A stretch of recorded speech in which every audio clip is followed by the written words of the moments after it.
Hello बच्चों, मैं हेमंत प्रजापति आप सबका स्वागत करता हूं अपने चैनल एचपी स्टडी फाउंडेशन पर। बच्चों, आज बात करेंगे हम, जैसा कि आप देखते हैं हेडिंग में लिए लुइस डी ब्रोगली।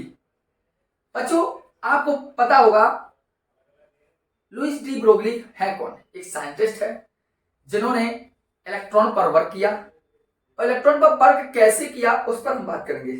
चलिए आप बात करते हैं। तो आपको बता दें छोटा सा बात, डी ब्रोगली के अकॉर्डिंग हम इलेक्ट्रॉन के द्वैत व्यवहार को जानना चाहते हैं। ये जानना यहां पर पसंद करेंगे कि इलेक्ट्रॉन का द्वैत व्यवहार का मतलब है इलेक्ट्रॉन दो तरीके से व्यवहार करता है। वो कैसे? देखिए, आपको बता दूं मैं, एक छोटी सी बात जान लीजिए।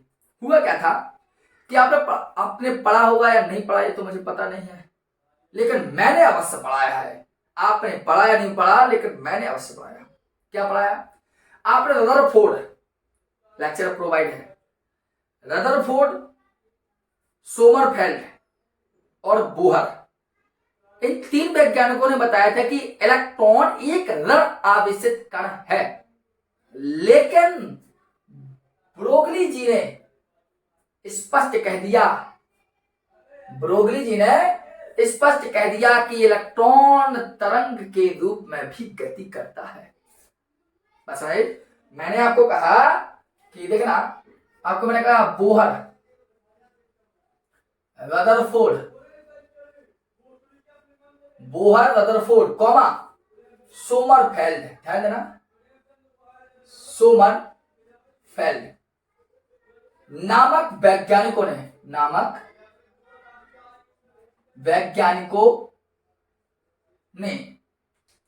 क्या बताया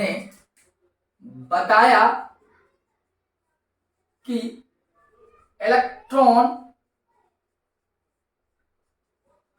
एक ऋण आवेशित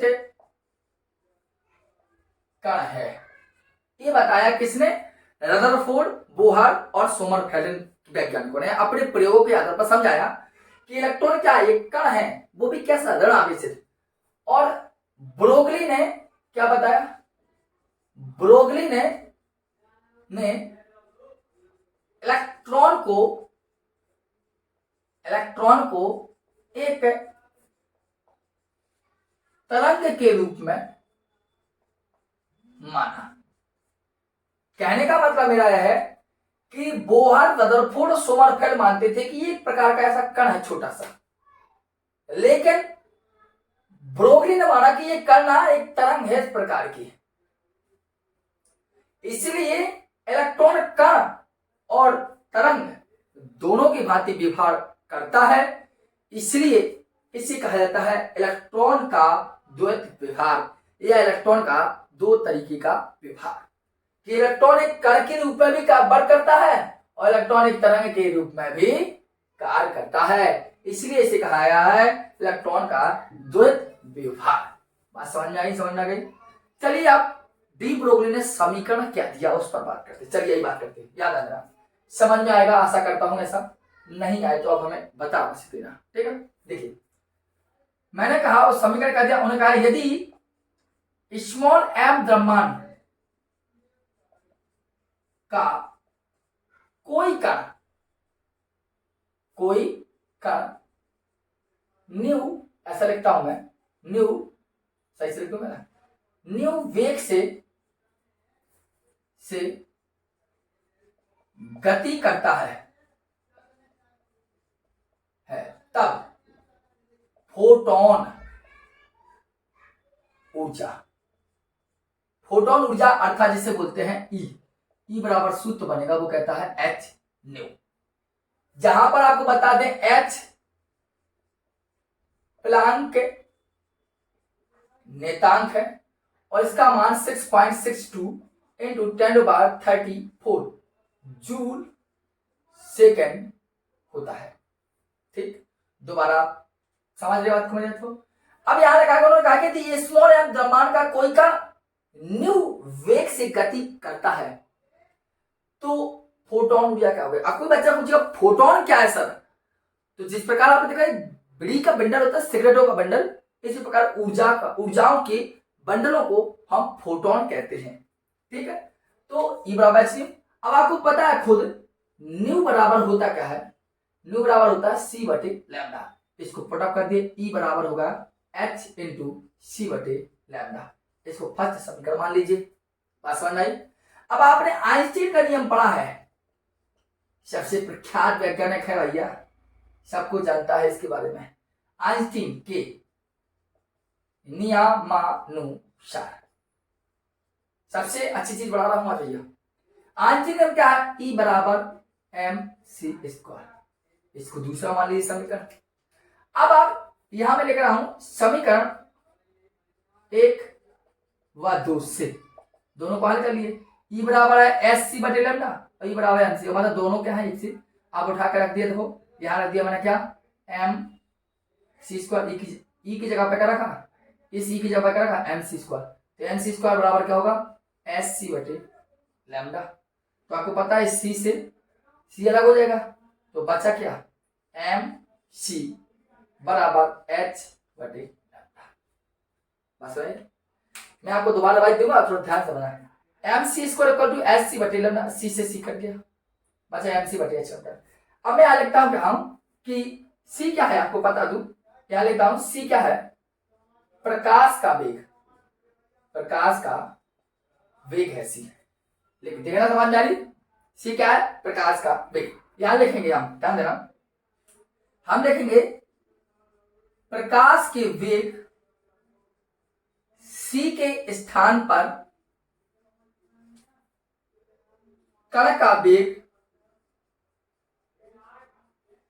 v रखने पर, तो क्या हो जाएगा, एम सी की जगह पे हो जाएगा एम बी। क्यों हो जाएगा सर, क्योंकि सी के स्थान पर प्रकाश का वेग था सी, इसके स्थान पर कण का v रखने पर, तो सी की जगह पर b रख दिया, तो m इंटू बी बराबर होगा h बटे लैम्डा। और आप जानते हैं m इंटू वी क्या कहलाता है, संवेग, और संवेग बोले तो p कहलाता है।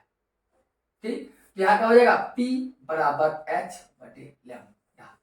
बात समझ में आ गई कैसा हुआ। अब आपको पता है H क्या है, कांस्टेंट वैल्यू है, प्लैंक नेतांक की वैल्यू है, कांस्टेंट वैल्यू है, तो हम इसको ऐसा भी लिख सकते हैं P व्युत्क्रमानुपाती, या थोड़ा ऐसा समझ लीजिए, इसी को हम ऐसा लिख सकते हैं कि लैम्डा बराबर H बटे P भी लिख सकते हैं, दोनों एक ही मतलब है।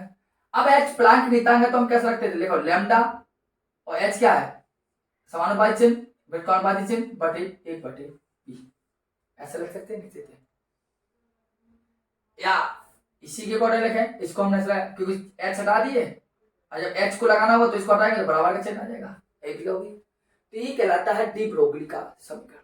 कैसे होगा, दोबारा आप सुनना, मैंने आपको कहा क्या, फिर परिभाषा लिखता हूं मैं इधर यहाँ पर, ठीक है। लुईस डी ब्रोगली समीकरण लगा, इससे मैंने कहा इलेक्ट्रॉन के द्वैत व्यवहार, इलेक्ट्रॉन का दूसरे तरीके के व्यवहार को हम जानेंगे। कैसे जानेंगे, थोड़ा सुनना, गर्मी बहुत है सर।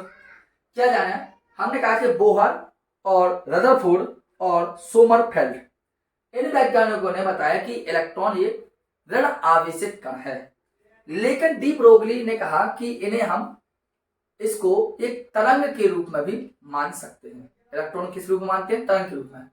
और इस आधार पर इलेक्ट्रॉन की दो प्रकृति हो गई कि इलेक्ट्रॉन एक कण की भांति व्यवहार करता है और इलेक्ट्रॉन एक कण की भांति व्यवहार करता है। इलेक्ट्रॉन किसकी भांति व्यवहार करता है, इलेक्ट्रॉन एक कण की भांति भी व्यवहार करता है और इलेक्ट्रॉन एक तरंग की भांति भी कार्य करता है।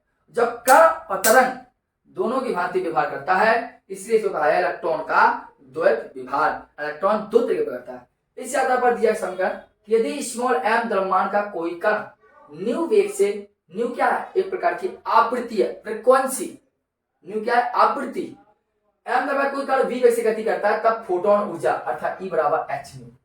h मैंने कहा प्लैंक नियतांक है, जिसका मान आपके सामने लिखा। c प्रकाश का वेग है, क्योंकि न्यू बराबर आप जानते हैं c बटे लैम्डा, तो E बराबर h और c बटे लैम्डा। आइंस्टीन के नियम अनुसार E बराबर mc स्क्वायर, तो समीकरण ई की जगह पर, इस ई की जगह पर इस वाले ई के मान रखते हैं mc स्क्वायर बराबर हो h बटे सी से सी कट गया तो mc बराबर h बटे लैम्डा बचा। आपको पता है प्रकाश के वेग अर्थात सी के स्थान पर हमने कण का वेग v रख दिया तो होगा m इंटू वी बटे h बटे लैम्डा। m इंटू वी एक प्रकार संवेग है, संवेग बोले तो p है, क्योंकि द्रव्यमान और वेग का जो गुणनफल होता है, द्रव्यमान और वेग का जो गुणनफल होता है वही संवेग होता है।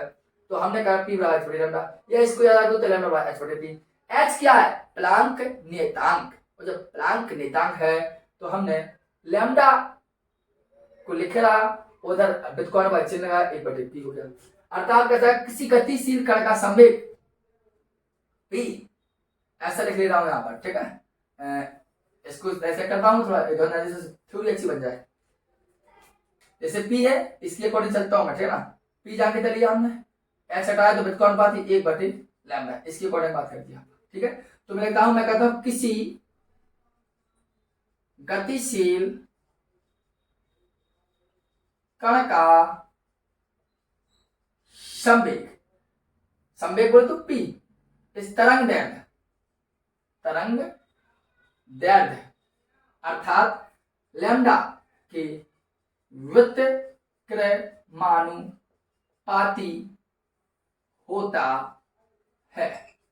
ये परिभाषा हो जाएगी कि मैंने कहा जो संवेग है p, इस लैम्डा अर्थात तरंग दैर्ध्य की क्या है? व्युत्क्रमानुपाती है, अर्थात उल्टा है। संवेग बढ़ा तरंग दैर्ध्य घट जाएगा, तरंग दैर्ध्य बढ़ा संवेग घट जाएगा, उल्टा होगा।